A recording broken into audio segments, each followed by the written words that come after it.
Hi, I am Vivek Kumar Chaudhary. तो जैसे कि सिक्स सेमेस्टर का मैंने वीडियो बनाया था जो कि स्टूडेंट के लिए काफ़ी हेल्पफुल रहा और स्टूडेंट का रिव्यू भी काफ़ी अच्छा मिला और सबको उससे एग्ज़ाम में काफ़ी हेल्प मिली।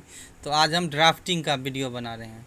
तो देखिए ड्राफ्टिंग में हम लोगों को करना क्या है। तो देखिए ड्राफ्टिंग में part A and part B है। पार्ट ए प्लीडिंग है और पार्ट बी कन्वेंसिंग है। तो देखिए सबसे पहले पार्ट बी से 4 क्वेश्चन आएंगे, पार्ट ए से 4 क्वेश्चन आएंगे। और आप लोगों को कैसे करना है इसके लिए हम एक सेपरेट वीडियो बना देंगे। लेकिन जो है सबसे पहले जो है पार्ट बी का सबसे important sale deed, lease deed and will and partnership, ये चार हमें सबसे पहले कर लेना है। तो सबसे पहले आ जाते हैं, मतलब सबसे पहले हम लोग कर लेते हैं लीज डीड।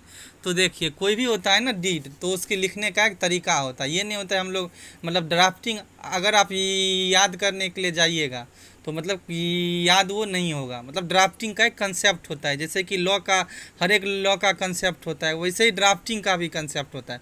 अगर आप लोग समझ लीजिएगा तो कोई दिक्कत नहीं, वहाँ आप मन से भी जाके लिख लीजिएगा।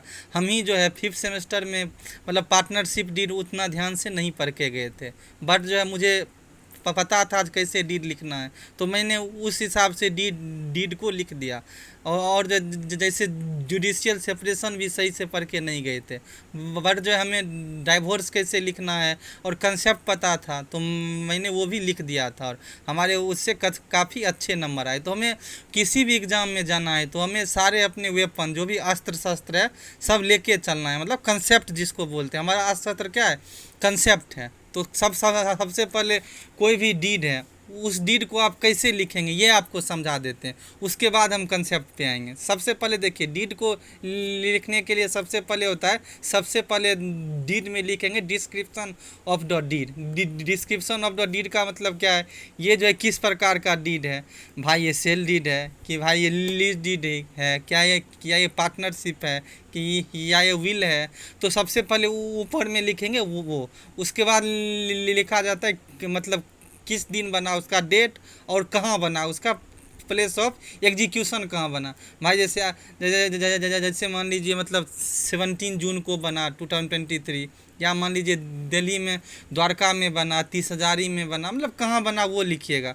उसके बाद जो है दोनों पार्टी का नाम और उसका पूरा जो है पूरा पूरा लिखते हैं, पूरा पूरा उसका डिस्क्रिप्शन लिखते हैं। जो मतलब कोई भी होगा डीड तो उसमें दो पार्टी होंगे, जैसे मतलब लीज डीड है तो लेसर एंड लेजी होगा, सेल डीड है वेंडर एंड वेंडी होगा। तो तीसरे पे कौन सा आएगा, name and description of the party, किस पार्टी के दोनों के बीच में हो रहा है। तो दोनों पार्टी का नेम, उसका एज, उसका फादर नेम, उसका एड्रेस, तो ये सब लिख देंगे। उसके बाद आता है रिसाइटल का। रिसाइटल का मतलब आपके पास भाई ये प्रॉपर्टी आया कहाँ से। तो ठीक है, तो प्रॉपर्टी जैसे मान लीजिए हमारे पिताजी ने हमारे नाम का बना दिया था विल, तो विल से आ गया ये। या मान लीजिए सेक्शन 8 में जो है सक्सेशन से आ गया, सेक्शन 8 ऑफ मतलब सक्सेशन एक्ट जब हम लोग पढ़े थे 2nd सेमेस्टर में। तो ये या जो है मान लीजिए कोई फीमेल है तो वैसे फीमेल का नहीं आएगा ये सब। मतलब जब हम जुडिशरी का कोई टॉपिक पढ़ाएंगे तो मतलब सेक्शन 14 एंड 15 ऑफ मतलब सक्सेशन एक्ट, या सेक्शन 6 से को पास न रहे तो उतना आप लोग मत ध्यान रखिए। बस इतना ध्यान रखना है जो रिसाइटल मतलब आपके पास प्रॉपर्टी कहाँ से आया। तो सबसे ईजी होता है, आप लोग लिख दीजिए जो हमारे पिताजी ने मतलब बनाया था, विल एक बनाया था। तो ये हो गया रिसाइटल। उसके बाद होता है टेस्टाटम, मतलब उसके बाद जो मेन चीज़ होता है मतलब क्या आप चाहते हैं। तो देखिए इसको हम एक एग्जांपल से समझ लेते हैं। जैसे मान लीजिए कोई मतलब चीज़ है, जैसे मान लीजी है या सेली है, तो मतलब उसका सबसे पहले क्या होगा, लीज में दो पार्टी होंगे और दोनों पार्टी क्या होगा, दोनों पार्टी जो है मतलब वो उस जो एग्रीमेंट में जाने के लिए वो होगा, मतलब वो जाना चाहेगा। जैसे मान लीजिए इसको एग्जांपल से, प्रैक्टिकल एग्जांपल से समझ लीजिए। मान लीजिए एक जो है महिला मित्र है और एक पुरुष मित्र है, ठीक है, गर्लफ्रेंड और बॉयफ्रेंड। मान लीजिए जो बॉयफ्रेंड कहाँ रहता है, बॉयफ्रेंड दिल्ली में रहता है और उसकी गर्लफ्रेंड जो है राजस्थान में रहती है।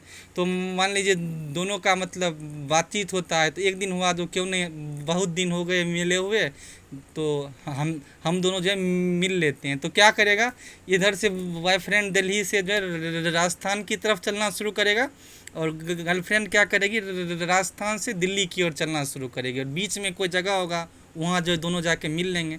तो देखिए कोई भी होता है डीड तो बस इसको एक शायरी के रूप में ये याद रखिए, 2 कदम हम चलें, 2 कदम तुम चलो, और फिर 2 कदम दोनों साथ मिल के चले। बस ये 3 चीज़ आप लोग रखिए याद, पाठ भी आप लोगों को आराम से क्लियर हो जाएगा। बस ये एक शायरी में 2 कदम हम चलते हैं, 2 कदम तुम चलो, और 2 कदम हम दोनों मिल के चलते हैं। 3 चीज़ याद रखिए, कोई दिक्कत नहीं, आराम से हो जाएगा आपका। क्यों? क्योंकि मान लीजिए सारा जो भी पार्ट भी ज़्यादा ईजी होता है।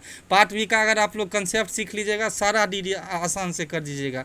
चाहे आपको ये नहीं है जो हम लोग को ड्राफ्टिंग करना याद, कंसेप्ट समझ लेना है। अगर मान लीजिए एग्जाम में जो है उसका 50% भी आप लोगों को आ गया याद, तो मतलब आराम से पेपर हो जाएंगे। पेपर में सिर्फ 5 पेज लिखने होते हैं, जो कि ईजी है।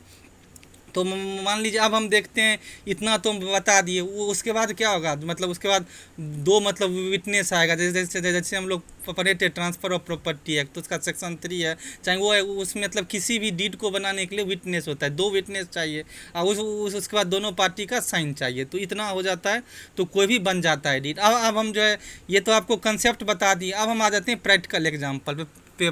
प्रैक्टिकल, चलिए पहले लीज डीड का इस वीडियो को इतना ही रखते हैं, फिर अगले में बता देंगे आप लोग को लीज डीड। तो अगर हमारा वीडियो हेल्पफुल होगा तो हमारे चैनल को सब्सक्राइब कीजिए और अपने दोस्तों में शेयर कीजिए। Thank you guys.